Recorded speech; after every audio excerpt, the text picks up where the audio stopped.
When the waiter asked for my order at our anniversary dinner, my husband said, "She's not eating. She didn't contribute to the bill." "I'll have water," I said to the confused waiter while my husband Paul handed back my menu to him without letting me look at it. We were at the steakhouse he'd picked for our 10th anniversary, and he'd made reservations without telling me there would be conditions attached. The waiter stood there awkward, holding his pad. "Ma'am, would you like to see the menu?" Paul answered for me. "She's fine. I'll have the ribeye medium rare with loaded potato."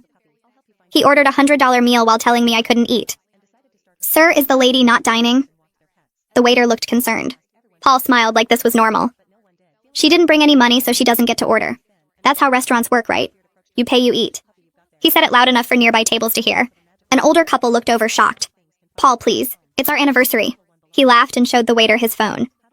"Look at our bank accounts. Hers has $14. Mine has $12,000. He'd separated our finances 6 months ago without discussing it. "She wants to be independent so she can independently pay for her own meals." The waiter shifted uncomfortable.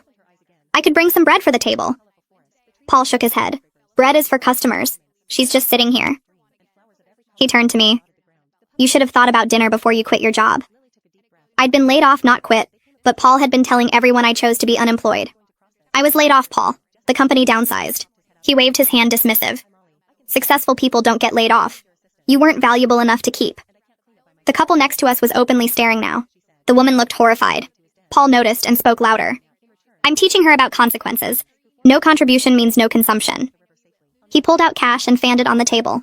"See this? This is what work looks like." The waiter tried again. "Perhaps a small salad?" Paul grabbed the money back. "Did you not understand? She has no money means she gets no food. It's simple economics." He looked at me. "Maybe being hungry will motivate you to find work faster." I'd applied to 40 jobs that week. "You told me not to take the retail position because it was beneath us." Paul laughed harsh. "That was before I realized you're professionally worthless. Now any job would be an improvement." The woman from the next table walked over. "Excuse me, miss, would you like to join us? We have an extra seat." Paul stood up angry. "She's my wife. She sits with me." The woman looked at him disgusted. "You're starving your wife in public." Paul pulled out his phone again. "I'm teaching financial responsibility." He showed her something on the screen. "This is her spending from last month? $60 on groceries." The woman looked confused. "She bought food for your home?" Paul nodded. "With my money. Then she has the audacity to say she's broke." He turned back to me. "You spent my grocery money, so now you can watch me eat." The waiter left to get the manager. Paul didn't notice because he was pulling up more bank records. "Look, January, she spent $30 on gas. February, $40 on medication." He showed everyone around us. "All my money. But now suddenly she needs dinner?"